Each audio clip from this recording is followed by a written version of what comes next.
अरे वाह निशा, आज तो तुम बहुत अच्छी लग रही हो। क्या बात है, ये ड्रेस कहाँ से लाई हो तुम? तुम्हें तो पता ही है ना रीटा, मेरी माँ गिने चुने पैसे बचाकर जो भी उससे महीने में बच जाते हैं वो मेरे लिए हर महीने न्यू ड्रेस लाकर दे देती है।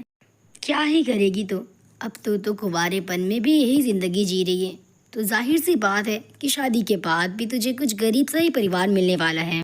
नहीं रीटा, ऐसा नहीं है कि ज़रूरी नहीं होता कि अगर हम गरीब हैं तो हमें शादी के बाद भी गरीब घर ही मिलेगा, क्योंकि नसीब ऊपर वाला लिखता है।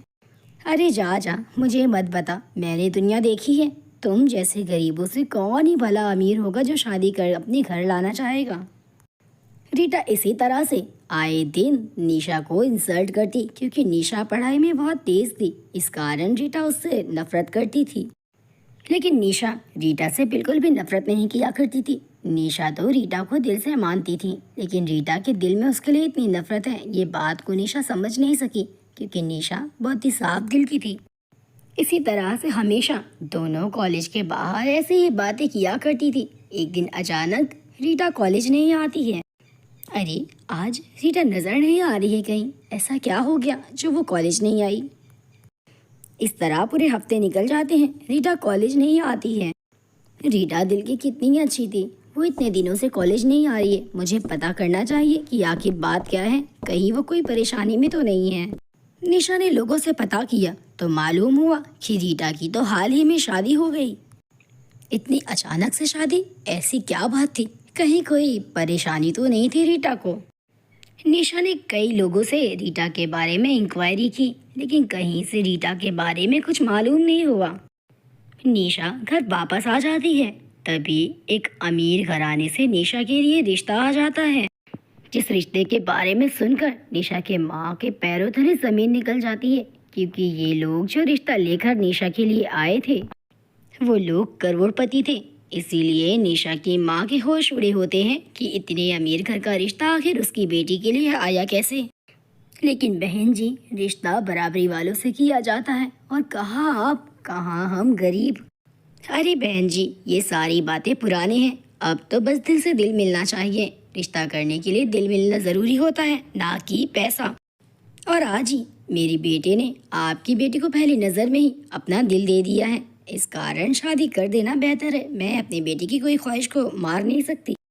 और इसी तरह से बातचीत पक्की हो जाती है और जल्द से जल्द शादी भी हो जाती है। निशा ने कभी ख्वाब में भी नहीं सोचा था कि इसकी शादी इतने करोड़पति घराने में हो जाएगी। निशा, हम हनीमून के लिए लंदन चल रहे हैं, तुम रेडी तो हो ना? अपनी पैकिंग कर लो। निशा, आज शाम की फ्लाइट है हमारी लंदन के लिए, और हम लंदन घूमने चल रहे हैं। लेकिन हाँ, लंदन चलने से पहले मेरा एक बहुत ज़रूरी काम है, मैं पहले उसे निपटा देता हूँ। ऐसा करो, तुम मेरे साथ चलो। लेकिन चलना कहाँ है?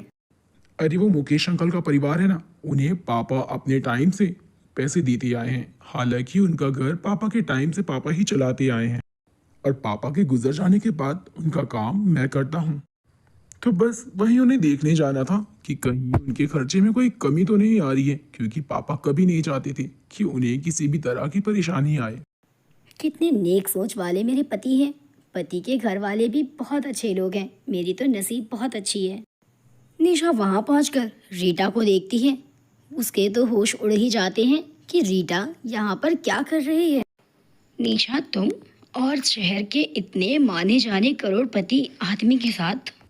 She is my wife. क्या? ये क्या बोल रहे हैं निशा, तुम इनकी वाइफ हो? हाँ रीटा, ये मेरे पति हैं और हमारी कल ही शादी हुई है। लेकिन तुम यहाँ कैसे?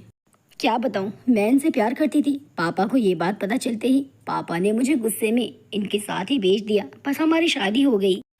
निशा, आज मुझे अपनी गलती का एहसास हो रहा है। मैं तुझे बात बात पर ताने दिया करती थी कि तू तो गरीब है, गरीब घर में ही जाएगी, लेकिन आज मुझे ये समझ आ गया है कि हमने किसी की नसीब को नहीं देखा है। ऊपर वाला जिसे जो चाहे वो दे सकता है। जैसे कि तुम खुद को ही देख लो, कभी तुम मेरा घर चलाओगी, मैंने कभी सोचा नहीं था।